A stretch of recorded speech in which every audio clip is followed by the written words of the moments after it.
Welcome friends, welcome to our channel my first view. இன்றைக்கி நம்ம கோதுமை மாவு வச்சு வீட்லேயே சூப்பரான பீஸா செய்திருக்கோம்.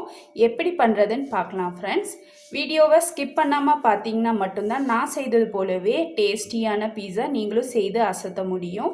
இது வரைக்கும் சேனலை சப்ஸ்கிரைப் பண்ணலைன்னா மறக்காமல் சப்ஸ்கிரைப் பண்ணிக்கோங்க ஃப்ரெண்ட்ஸ். வாங்க இப்போது கோதுமை மாவு வச்சு பீஸா எப்படி பண்ணுறதுன்னு பார்க்கலாம்.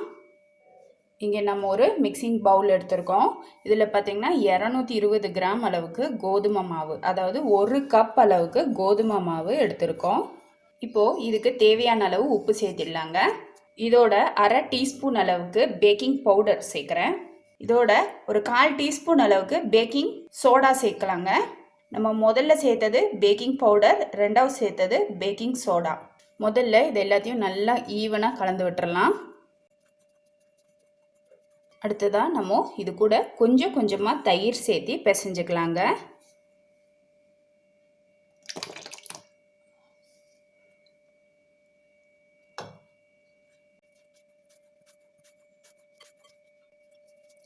டக்குன்னு மொத்தமாக சேர்க்காம கொஞ்சம் கொஞ்சமாக சேர்த்திக்கலாம். இப்போ மாவு பார்த்திங்கன்னா இந்த கன்சிஸ்டன்சியில் இருக்குது. இப்போது இதோட ஒரு 2 டேபிள் ஸ்பூன் அளவுக்கு மட்டும் நான் இங்கே ஆலிவ் ஆயில் சேர்த்திக்கிறேங்க. உங்கள்கிட்ட ஆலிவ் ஆயில் இல்லை அப்படின்னா நீங்கள் நார்மல் குக்கிங் ஆயில் கூட சேர்த்திக்கலாம்.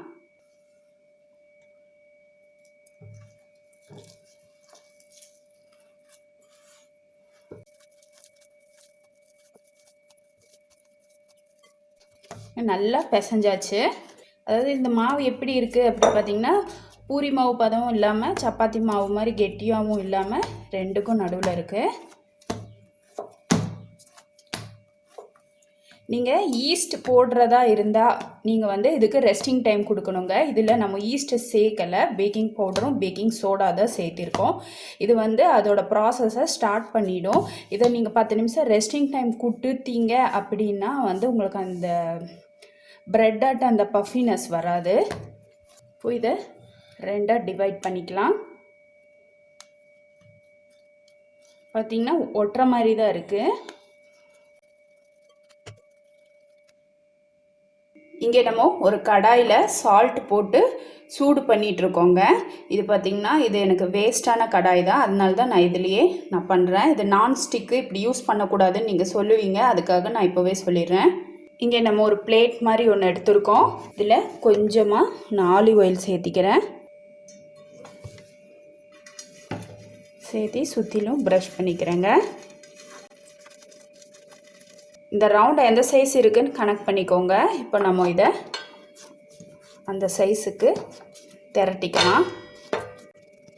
கீழே கொஞ்சமாக மாவு சேர்த்திக்கலாங்க, ஒட்டாது இருக்க, போர்டில் ஒட்டாமல் இருக்கணும், அதுக்காக. இப்போ கையிலேயே வச்சு அந்த சைஸுக்கு நம்ம திரட்டிக்கணும். சைஸ் பார்த்துக்கோங்க கரெக்டாக இருக்கான்னு. நான் அதிகமாகவே அழுத்தி விட்டுட்டேன், அதனால் கொஞ்சம் சின்னது பண்ணிக்கிறேன். இதோட திக்னஸ் எந்த அளவுக்கு இருக்கணும் அப்படின்னு பார்த்தீங்கன்னா ஒரு 1/4 இன்ச் அளவுக்கு இருக்கணும். முள்ள வச்சுட்டு கூட நகர்த்தி விட்டுக்கலாம். ஆனால் ஓவர் பெருசாக இருந்தது அப்படின்னா நம்ம கட் பண்ண வேண்டி வரும்.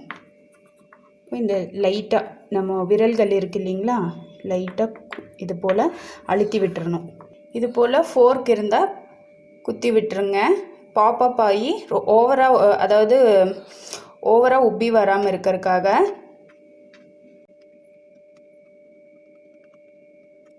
இது போல் செய்திருக்கோம். இது மேலே முதல்ல நம்ம சில்லி சாஸ் ஒரு ஸ்பூன் அளவுக்கு சேர்த்திக்கலாம். அடுத்ததாக இது மேலே பீஸா டாப்பிங் சேர்த்திக்கலாங்க.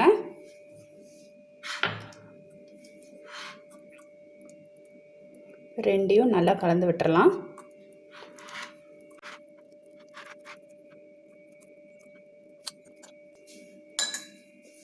அடுத்ததாக இது மேலே சீஸ் போட்டுக்கலாங்க.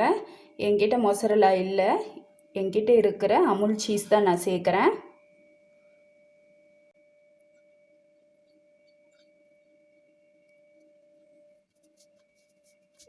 இதுக்கு மேலே ட்ரை ஆரிகேனோ லைட்டாக தூவிக்கலாம். உங்கள்கிட்ட ஆரிகேனோ இல்லை அப்படின்னா கவலைப்பட வேண்டாம். உங்கள் வீட்டில் ஓமவல்லி இலை இருந்ததுன்னா அதை காய வச்சு கூட நீங்கள் இது போல் தூவிக்கலாம். ரெண்டுக்கும் ஒரே ஃப்ளேவர் தான். அடுத்ததாக நான் இது மேலே கேப்சிகம் வைக்கிறேங்க. லாக்டவுனுங்கிறனால நமக்கு காய்கறி எல்லாம் கம்மியாக தான் கிடைக்கிது.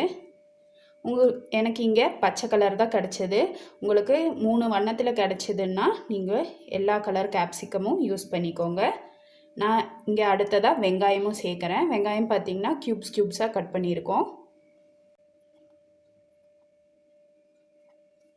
அடுத்ததாக நம்ம இதில் ஆலிவ் சேர்க்குறோங்க. ஆலிவ் இல்லைனாலும் தப்பில்லை. உங்கள்கிட்ட என்ன காய்கறிகள் இருக்கோ அதை கூட நீங்கள் டாப்பிங்காக யூஸ் பண்ணிக்கலாம். எல்லாமே நம்ம கற்பனையும் நம்ம டேஸ்ட்டும் நம்ம விருப்பமும் தாங்க சமையலை பொறுத்த வரைக்கும். இப்படி தான் செய்யணும், இப்படி தான் செய்யக்கூடாதுன்னு ஒன்றுமே இல்லை. ஒன்று கம்மியானால் அது தப்புங்கிற மாதிரியும் இல்லை. எல்லாமே நம்ம மனசு பொறுத்தது தான். இப்போது திரும்பவும் மேலால் சீஸை துருவிக்கலாம். வீட்டில் இருக்கிற இன்க்ரீடியண்ட் வச்சு நம்ம தயார் பண்ணியிருக்கோம். இதோட ஓரத்துலேயும் லைட்டாக ஆலிவ் ஆயிலை அப்ளை பண்ணிக்கலாங்க. சுற்றிலும் இப்போ இது ரெடி ஆயிடுச்சு. சூப்பராக ரெடியாக இருக்குது. இப்போ இதை பேக் பண்ணி எடுக்கலாம். இந்த சூடான உப்பு மேலே நம்ம இந்த ஸ்டாண்டை வச்சிடலாங்க. ஸ்டாண்டை வச்சுட்டு நம்ம செய்த இந்த பீஸாவை வச்சிடலாம். இப்போ இதை நம்ம மூடி வச்சிடலாம். மீடியம் ஹீட்டில் ஒரு 15 நிமிஷம் விட்டுட்டு எடுக்கலாங்க.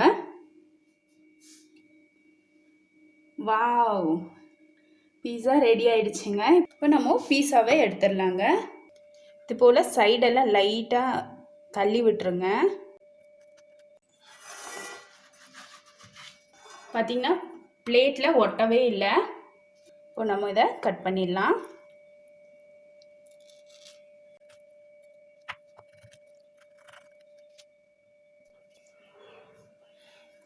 டேஸ்டியான கோதுமை மாவு வச்சு செய்த பீஸா. உங்களுக்கு நான் செய்த இந்த பீஸா ரெசிபி பிடிச்சிருந்தால் லைக் பண்ணுங்கள், ஷேர் பண்ணுங்கள். மறக்காமல் மை ஃபர்ஸ்ட் வியூக்கு சப்ஸ்கிரைப் பண்ணுங்கள் ஃப்ரெண்ட்ஸ். பெல் ஐக்கானோட ஆளுங்கிற ஆப்ஷனையும் கிளிக் பண்ண மறந்துடாதீங்க. இது வரைக்கும் வீடியோவை பொறுமையாக பார்த்ததுக்கு ரொம்ப ரொம்ப நன்றி ஃப்ரெண்ட்ஸ். தேங்க்யூ.